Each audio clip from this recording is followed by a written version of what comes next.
Hello बच्चों, नमस्कार। मैं जितेंद्र आप लोग का अपना यूट्यूब चैनल अध्ययन गुरु में स्वागत करता हूं। बच्चों, आज का टॉपिक है क्लास 10 के लिए। हम लोग पढ़ रहे हैं सामाजिक विज्ञान इतिहास का पहला चैप्टर, यूरोप में राष्ट्रवाद का उदय।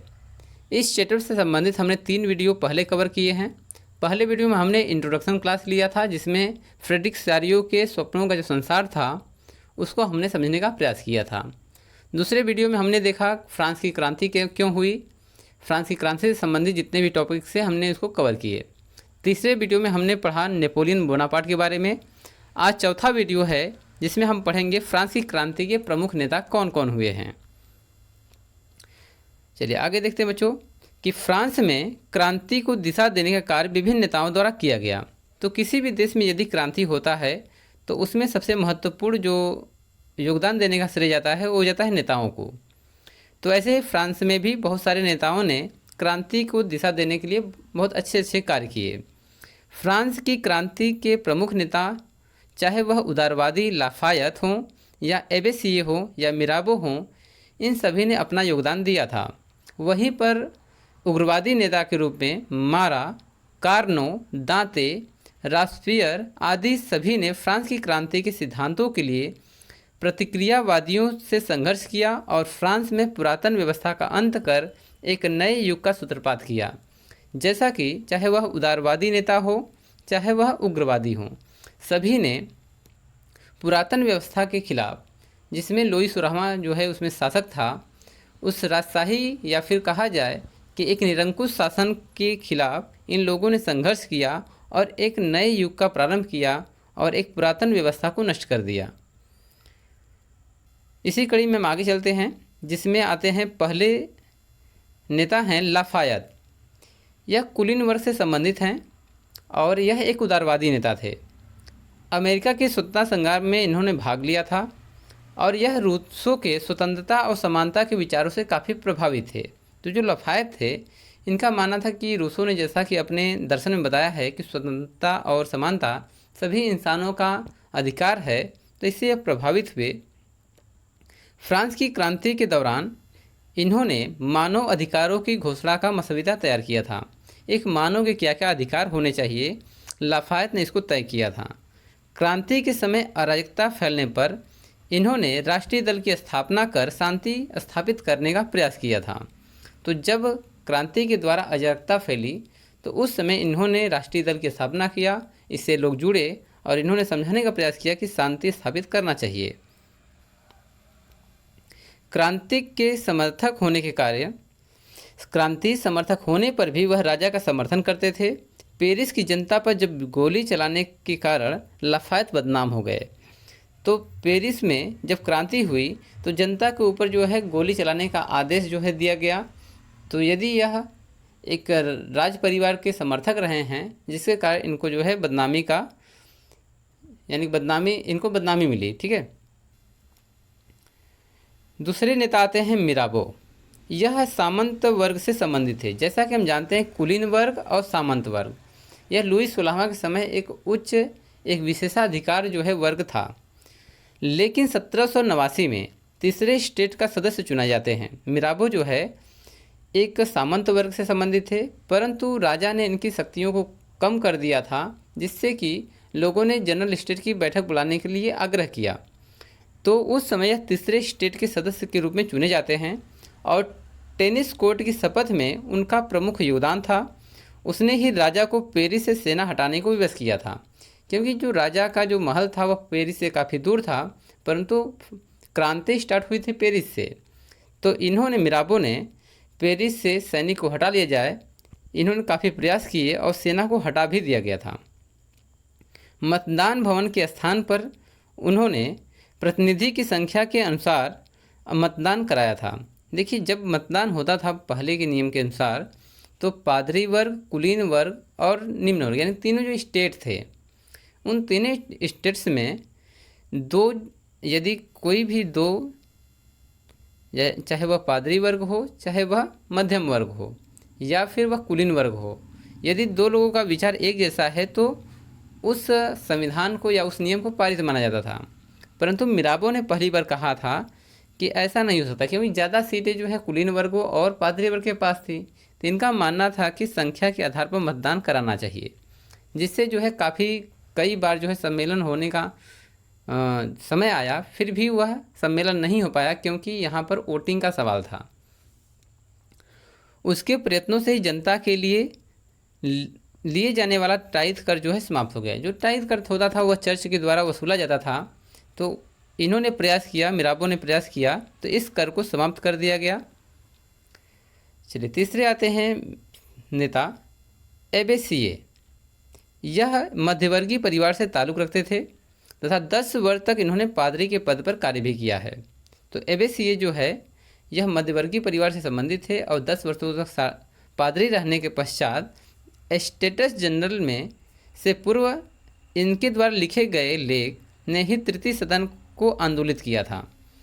तो एबेसिये ने, जैसा कि यह पादरी भी थे और स्टेटस जनरल जब बैठक हुई उसके पहले ही इन्होंने बहुत सारे लेख लिखे थे, जिसके कारण तृतीय सदन जो है आंदोलित हो गया, यानी कि इनके द्वारा जो कही बातें थी वो सत्य हो गई थी। उसके इस लेख को राष्ट्रीय सभा का आधारशिला भी माना जाता है। तो उसी समय राष्ट्रीय सभा का भी निर्माण होता है। टेनिस कोर्ट आप जानते हैं, जब टेनिस कोर्ट में सभा हुई थी तो उसमें राष्ट्रीय सभा जो है बनाई गई थी। तो इनके लेख द्वारा ही राष्ट्रीय सभा का शिलान्यास होता है। टेनिस कोर्ट की शपथ में यह मिराबो के साथ था। तो एबेसिये जो है मिराबो के साथ रहते हैं, ठीक है, उस समय थे वहाँ पर। सन 1795 में जन रक्षा समिति का सदस्य बनते हैं। तो यहाँ पर सन 1795 जब आप जानते हैं कि जब डायरेक्टरी का शासनकाल आया था उस समय भी इनको सदस्य बनाया गया था। डायरेक्टरी और काउंसिल शासन में भी ये सक्रिय रहे। तो इन्होंने जन रक्षा समिति, डायरेक्टरी, काउंसिल और उसके पहले जो है राष्ट्रीय सभा के भी सदस्य रहे हैं। ये काफ़ी मशहूर व्यक्ति थे उस समय। इन्हें मौलिक विचारक भी कहा जाता है। तो इनको एक उपनाम दिया गया, मौलिक विचारक। चलिए नेक्स्ट आते हैं दाते। यह भी एक प्रमुख नेता है। यह साधारण परिवार का कुशल वकील और वक्ता थे। दाते जो थे एक साधारण परिवार के रहने वाले थे, परंतु एक कुशल वकील भी थे और वक्ता भी थे। जैकोबिन दल का प्रमुख नेता थे। जो जैकोबिन दल बनाया गया था, जो कि उग्रवादियों का दल था, इनके प्रमुख नेता थे और काफ़ी जो है कहा जाए कि यह एक उग्र स्वभाव के भी व्यक्ति थे। इसने तुइलरी के महल पर आक्रमण करके राजा को बंदी बनाया और गणतंत्र प्रणाली की स्थापना में योगदान दिया। तो दाते जो है जब राजा को उनके महल से तुइलरी के महल में रखा गया तो देखा गया कि क्रांति मतलब कि जो अगल बगल वाले राष्ट्र थे वो दबाव बना रहे थे कि यदि राजा को कुछ हुआ, यानी कि लुईस 16वां कुछ होता है तो वह उन पे आक्रमण करेंगे। तो दाते ने क्या किया कि उस महल के ऊपर आक्रमण किया और राजा को बंदी बना लिया और गणतंत्र प्रणाली की स्थापना में योगदान दिया था इन्होंने। राजतंत्र समर्थकों का दमन करने के लिए आतंक के राज की स्थापना भी किया था। फ्रांसीसी सेना का पुनर्गठन किया। तो सबसे महत्वपूर्ण बात है कि आतंक के राज्य की स्थापना। तो दाते जो है इसमें प्रमुख बनते हैं क्योंकि ये वही व्यक्ति हैं जो जैकोबिन दल के प्रमुख नेता हैं। तो आतंक के राज्य की स्थापना करने का श्रेय भी इनको जाता है। आतंक के राज्य यानी आतंक के राज्य की स्थापना का मतलब था कि जो अंदर विद्रोह उठ रहा था, जो बाहर से दबाव पड़ रहे थे, इन सबको ख़त्म करना था। सन 1794 में ये एक प्रमुख डेट आता है। सन 1794 में फ्रांस के बाहरी और आंतरिक शत्रुओं से निपटने के बाद जब उसने अपने साथियों के समक्ष आतंक का शासन समाप्त करने का प्रस्ताव रखा तो उनको गिलोटिन पर चढ़ाकर मार दिया गया। तो कहा गया जैकोबिन दल के प्रमुख नेता थे। इनके जो एक तरह से मित्र देखा जाए, मित्र जो है रॉबर्टस्पियरे थे, मैक्सिमिलियन रॉबर्टस्पियरे। ये दोनों जैकोबिन दल के प्रमुख नेता थे। जब इन्होंने कहा कि जब जो आंतरिक शत्रु हों और बाहरी शत्रु हों इनसे निपट लिया, उनको जो है ठिकाने लगा दिया, उन्होंने फिर कहा कि अब आतंक के शासन को समाप्त कर देते हैं, तो इनको जो है मार डाला गया। इनकी बातें नहीं सुनी गई। चलिए अगले आते हैं नेता मारा। यह चिकित्सक थे और राजतंत्र का कट्टर जो है विरोधी थे। यह एक चिकित्सक रूप में कार्य किए और राजतंत्र यानी कि लुईस 16वां के प्रबल जो है कट्टर विरोधी माने जाते हैं। The friends of the people यह एक समाचार पत्र है।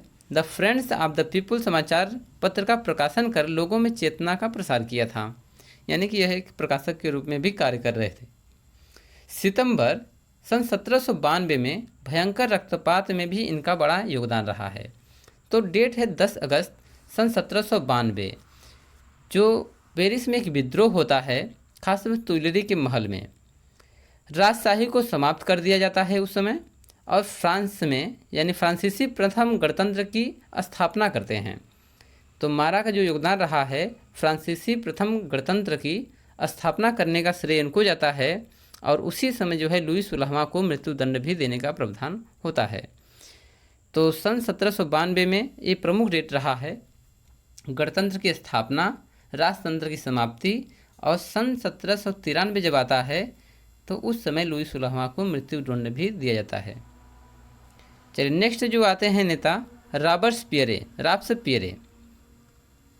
तो यह एक वकील थे, लेखक थे और प्रभावशाली वक्ता थे। ये भी जैकोबिन दल के जो है नेता रहे हैं। इनके मित्र एक तरह से दांते हो सकते हैं, क्योंकि दांते को मारने का श्रेय इनको भी जाता है। रूसों से प्रभावित थे तथा जैकोबिन दल के नेता थे। सन 1789 में स्टेट्स जनरल का सदस्य चुने जाते हैं। राष्ट्रीय सम्मेलन के दौरान दांते आदि के साथ मिलकर आतंक का राज्य स्थापित करने में इनका बहुत महत्वपूर्ण योगदान रहा है। आतंक का राज्य कायम करने के लिए इसने बाद में दांते की हत्या भी कर दी थी। जैसा कि हमने ऊपर देखा था कि जब आतंक के राज्य की जो है स्थापना होने के बाद जब कुछ शांति हो गया तो दांते ने कहा कि अब इसका अंत कर देते हैं, तो दांते की हत्या कर दी जाती है। इसके प्रमुख कार्यों में राष्ट्रीय कैलेंडर, क्रांतिकारी न्यायालयों की स्थापना की जाती है। उसने ईसाई धर्म के प्रभाव को कम करने और नया धर्म लादने का भी प्रयास किया था, परंतु बाद में जो है इसको फिर से जो है पीछे ढकेल दिया जाता है नेपोलियन बोनापार्ट के द्वारा। पेरिस की जनता में वह लोकप्रिय थे, परंतु उसके आतंकी कार्यों से भयभीत होकर राष्ट्रीय सम्मेलन द्वारा 26 जुलाई सन 1794 में उसे बंदी बनाकर गिलोटिन पर चढ़ा दिया जाता है। तो सन 1794 एक महत्वपूर्ण डेट है। इसी समय दांते भी मारे जाते हैं और इसी समय जो है मैक्सिमिलियन रॉबस्पियरे भी मारे जाते हैं। तो इनको गिलोटिन जो है एक हथियार है, जो इसमें एक ब्लेड होता है। जैसे हम पशुओं को बलि देने के लिए प्रावधान करते हैं या फिर देखे हैं, वैसा ही इंसानों को पहले काटा जाता था। चलिए आखिरी हमने नेता का नाम लिया है कार्नो। यह राष्ट्रीय सम्मेलन के समय फ्रांस के युद्ध मंत्री थे। जब राष्ट्रीय सम्मेलन काम कर रहा था तो इनको जो है युद्ध मंत्री का कार्यभार दिया गया था। विदेशी शक्तियों के विरुद्ध सेना का गठन किया था और प्रसा, स्पेन तथा हॉलैंड को अपमानजनक संधियों के लिए विवश किया था। तो कार्नो जो है युद्ध मंत्री रहते हुए बहुत सारे कार्य किए, जैसे कि प्रसा, स्पेन और हॉलैंड को अपमानजनक संधि मानने के लिए इन्होंने बाध्य किया। फ्रांस की जनता उसे विजय का संगठनकर्ता कहती थी। तो फ्रांस की जनता जो है कार्नो को विजय का संगठनकर्ता भी कहती थी। जैसा कि हम लोगों ने यहाँ पर 5 से 6 जो है नेताओं के बारे में पढ़ा, जो कि फ्रांसीसी क्रांति के प्रमुख उन्होंने अपना प्रमुख योगदान दिया था। तो बच्चों मैं आशा करता हूँ कि इस वीडियो से आपको काफ़ी कुछ सीखने को मिला है, परंतु आप एग्जाम के दृष्टि से इनके नामों को याद रखिए और इनके कार्यों को भी याद करिए। बस इतना करना है आपको। तब तक के लिए धन्यवाद। परंतु एक अनुरोध है कि आप हमारे वीडियो को देखते तो बहुत से लोग हैं, मैंने देखा है कि आप लोग जो है हमारे वीडियो को 99% ऐसे लोग देखते हैं जिन्होंने हमें सब्सक्राइब नहीं किया है, और 1% ऐसे लोग हैं जो हमारे व्यूवर्स हैं जो हमारे चैनल को सब्सक्राइब किए हैं। तो जो 99% लोग हैं, इनसे अनुरोध है कि आप लोग हमारे वीडियो को देखते हैं तो आपको नोटिफिकेशन जल्दी मिले, इसलिए आप हमारे चैनल को सब्सक्राइब कीजिए। धन्यवाद।